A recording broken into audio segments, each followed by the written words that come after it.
Hello, welcome back to another video, and it's time to start a brand new save. This save is going to be fairly simple, whereas in the previous save we started in tier 10, that's not going to happen this save. I'm fairly sure for the future of this channel, I don't think I'm going to do another tier 10 database non-league journey, because it just didn't work out. This save is going to be fairly simple. We are going to take Sunderland AFC all the way from the Championship to probably winning the Champions League. That's right, it's going to be a rebuilding save. I've had a look at Sunderland's team. It's got some juicy young players with. So without further ado, let's have a little explore. Hello, welcome to part 1 of Rebuilding Sunderland, and in today's episode we're just going to be having a little explore around our new club and trying to figure out what sort of system we are going to be playing. So at the moment, this is the breaking news. Sunderland hire Clatworthy. Sunderland have today confirmed the appointment of Jack Clatworthy as the new club's manager. Eyebrows have been raised in the world of football at the appointment of the inexperienced 20-year-old manager. I wouldn't say I'm inexperienced. I mean, take a look at what I did in the Globe Explorer. We started off with Torquay, got to Man United. Obviously, we didn't win the Champions League, but we did win the Europa League and the Premier League 4 or 5 times, which I'd say that's pretty remarkable. And he is sure to face plenty of questions when he faces the media for the first time at the Stadium of Light. He replaces previous manager Michael Beale. Never heard of him at all. Right, let's go on the next page. Who's the owner? Kirill Louis Dreyfus. You look quite young, don't you? You look like mid-30s, that's early 30s, mid-30s at the least. Maybe even late 20s, but that might be a bit pushing it. But he does look like a young owner, not old enough to be one. Reputation, 3 stars, obviously. That will progress as long as we get into the Premier League. That will get higher and higher. Director of Football, Brian Bell, what do you like? Okay, decent stats. I'm sure you won't be at this club for long. You're not even real. So, yeah, we'll definitely try and look to get rid of you in the near future when we get to the Premier and look to try and get in a higher calibre of players. Mike Dodds is our assistant manager. We don't really need to know about that. What's assistant manager? Or a coach or whatever he was at Birmingham, so he'll have quite good relationships with Joe Bellingham, obviously younger brother of Jude Bellingham. Hopefully he's actually probably I reckon he's probably better than Jude, but I've never actually managed Jude on this game, so I ain't gonna have a clue. We were founded in 1879, so quite an old club. I'm not sure if we're the oldest in England. Our first rivals, obviously, it's Newcastle. So if we get to the Premier League, that'd be a fantastic game to manage it. Hopefully we beat them every time we play against them. So we are currently in the Championship. Last season we did actually finish in the playoffs. So hopefully we do it again this season, possibly, depending on what sort of formation we play. Carabao Cup, I'd like to try and get to the quarterfinals if that is possible. Same with the FA Cup. Try and go on a bit of a cup run, but we'll see what the board wants us to do. Obviously, we do play in the Stadium of Light, just under 50,000 capacity stadium, built in 97. Obviously, there might be a chance for a new stadium in this save, but I very much doubt it. Then Academy of Light is our training ground, superb training facilities, excellent youth facilities, above average youth recruitment. I'm sure that will improve as time goes by.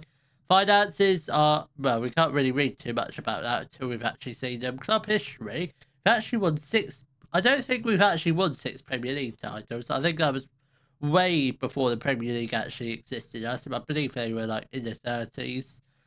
2 FA Cups, 5 Sky Bet Championships, 1 League One. I mean, obviously that was a couple years ago, because actually, no, Sunderland had a little bit of a dip. Hopefully they're on the way back up now.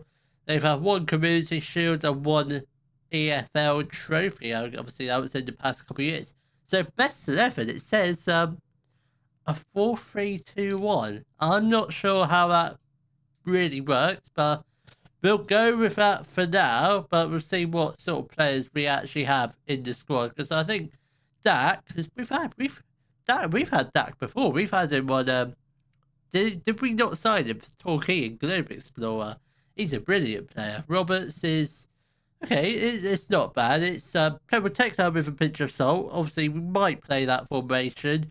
We might not. Obviously, we do have a lot of good players, including Joe Bellingham, which we'll take a look at in a deep dive in just a second. So, the board wants us to sign players under the age of 23.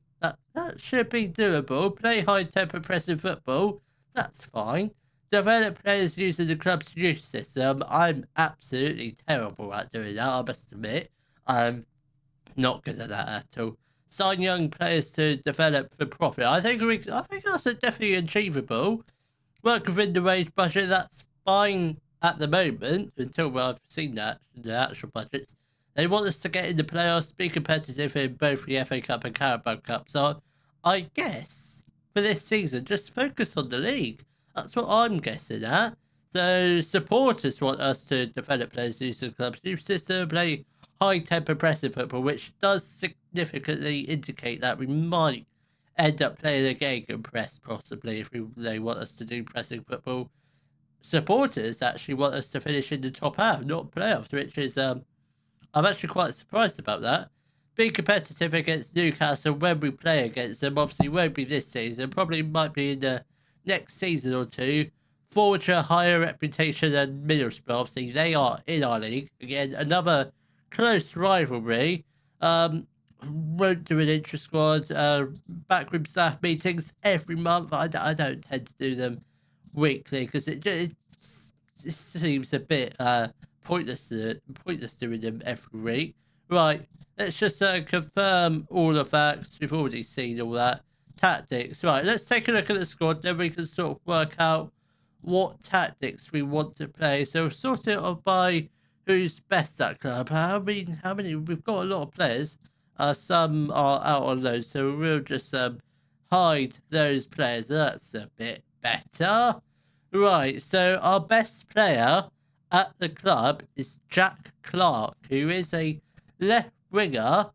Is right-footed, but his best position is out on the left, which does suggest that 4-3-2-1 they were showing in the best 11, absolutely rubbish, because we're playing wingers. I'm not sure what system, but we're going to do something with wingers. So he's our best left winger, followed by Joe Bellingham, who is a centre mid, can play pretty much any position in the centre mid, box to box, central midfielder, deep line playmaker, pass and Mazzala, and advanced playmaker. He looks, bearing in mind, he's 17 years old. He looks absolutely quality. He's already Sky Bet Championship standards. He's going to be absolutely fantastic. I'm not surprised.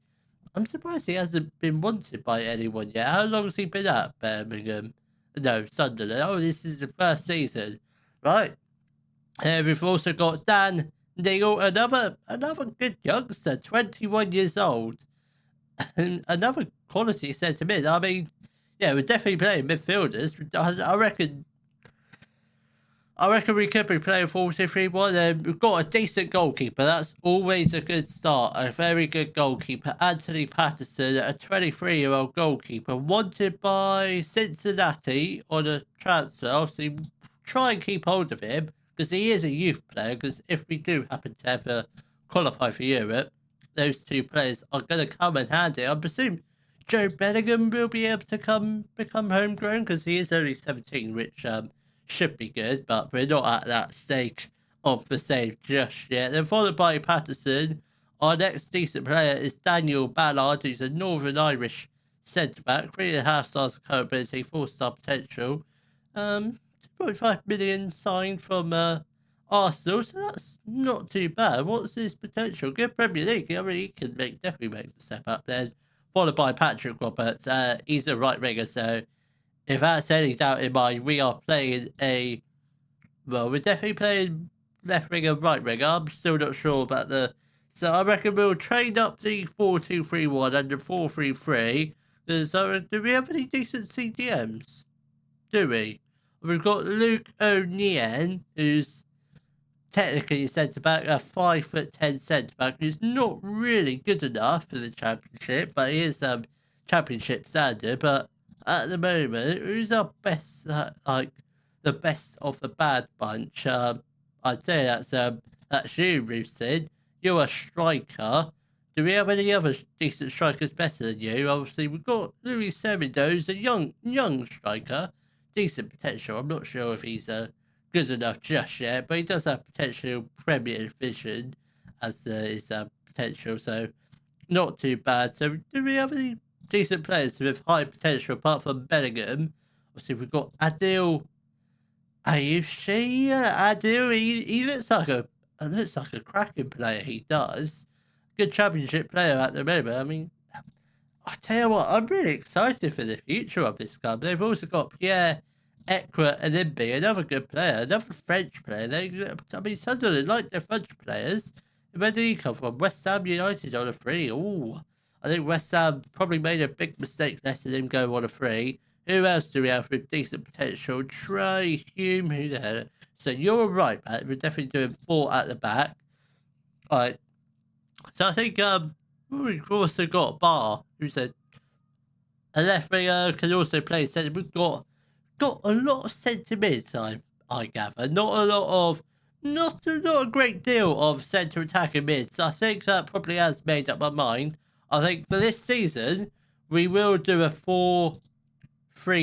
Obviously, we'll start off with a 4-3-3. Then, if it doesn't really go to plan, we will switch to a 4-2-3-1, which is usually my go-to system. Obviously, with centre mids, not defensive mids, because we are literally overloaded with centre mids. So I think we'll also trade up we'll do a vertical tiki-taka. We'll do a diamond, because we do have a lot of centre mids. We might do I would say something like this, but no, that's probably a bit too defensive. I think we'll keep it as traditional 4-1-2-1-2. So I think that's the system we'll go for. Not sure what does it say what our best 11 is? Picked without a restriction. The best 11. So at the moment, this is our best 11. Obviously, positions can be altered a little bit. So from what I can see here, obviously we've got Bellingham. Obviously, you know what? Let's do their best positions. So obviously, Patterson is best position, sweeper, keeper, defence. Hume is we'll keep him on. We'll just keep the wing backs on supportive. And ODN, those are both fine. And that doesn't need to get changed. Dan Neil, who is primarily, what are you primarily? You are actually a defensive mid, so that's actually quite good. That's quite handy. So we'll have you as a deep line playmaker. Equilibby, what are you? So you're you can be just a normal box standard defensive mid. We'll have Bellingham as a Mazzara, which I presume that's his best position. Is it? No, he's more of a playmaker, but we'll leave it at that for now. Roberts can be what's your best position? You are left-footed, yeah, definitely an inside forward, definitely. Which that's what you're already on supportive. Jack Clark wants to be a winger. Ruth said, "What do you advance forward?" That's my kind of striker. 3 stars. So I think the main we've got to have a lot of injuries. So we can just get rid of him, just remove him. Elliot Embleton out for 3 to 7 weeks. So we've got, I'd say, at the moment we've got a pretty decent squad at the moment, so I'm actually quite happy with that. So I think the main areas of improvement probably could be a striker or maybe another goalkeeper. Nathan Bishop as a backup, not really good, is he? We'll take a look down in the development centre, see if we've got any hidden gems down there. But by the looks of it, we do have Chris Rigg, who is a centre mid. So only 16, 2.5 stars, current ability, 5-star potential. Skybet League 1 standard, so potentially could do a loan move. Can we send him out on loan? No, we cannot. So X might see him make a couple appearances. Do we have anyone else? Zach Johnson, a young centre-back, who is wanted on loan. 1.5 stars of current 4.5 star potential. Decent value around the national, potentially championship. He probably won't make the step up into the first team, but who knows? A couple loan spells out, he might be ready. Obviously, we've also got Mason Burstow. What's he doing in the under-21s? Is he not good enough? Yeah, he's definitely not good enough. That's fine. He can stay down there. What about in the under-18s? It's just Chris Rigg.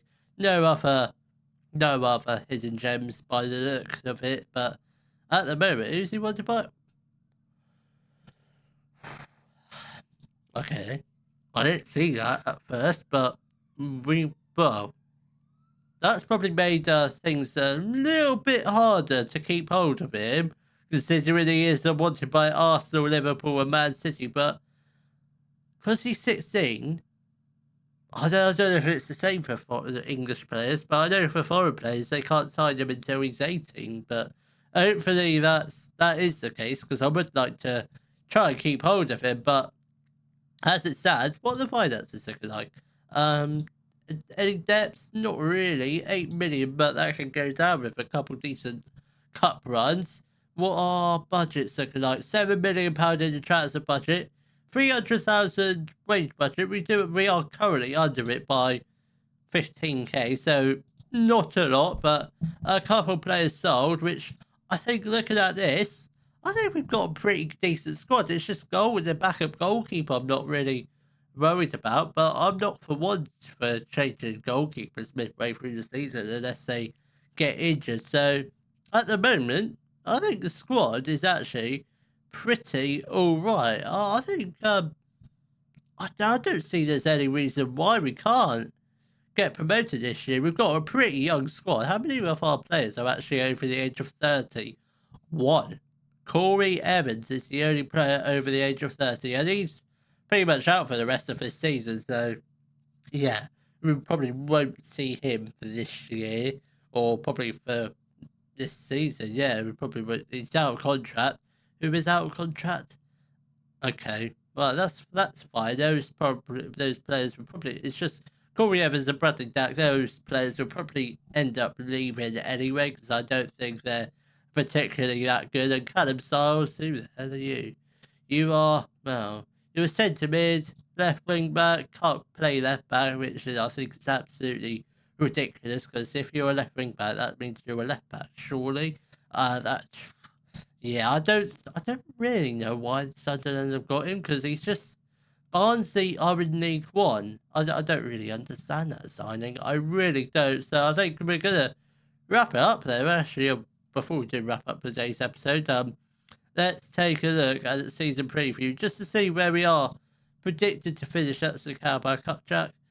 Who's in the championship with us? Well, okay, there's some decent teams, some not so decent teams. Right, season preview. We are actually predicted to finish 9th. So, anyone in the Dream 11? No. Who's our predicted key players? Jack Clark and Daniel Ballard. Interestingly, not Joby Bellingham. Good, because I don't want to put any pressure on him. So that is technically our projected lineup. It says we're going to play a 4-2-3-1. That's, at the moment, that is wrong unless we change our plans. Our key player, Jack Clark, hot prospect, Chris Rigg. Squad average age, 22. I mean, that's young. What's Leicester's? 25, okay. I'd say we've probably got the youngest squad age, I think, probably. So I think that's probably it for today's episode. So just a brief tour around the club. So I will see you all tomorrow for our first matches in charge of Sunderland against Ipswich and Preston. If you have enjoyed today's video, please give it a thumbs up, subscribe to the channel for more Daily Football Manager videos, and thank you very much for watching.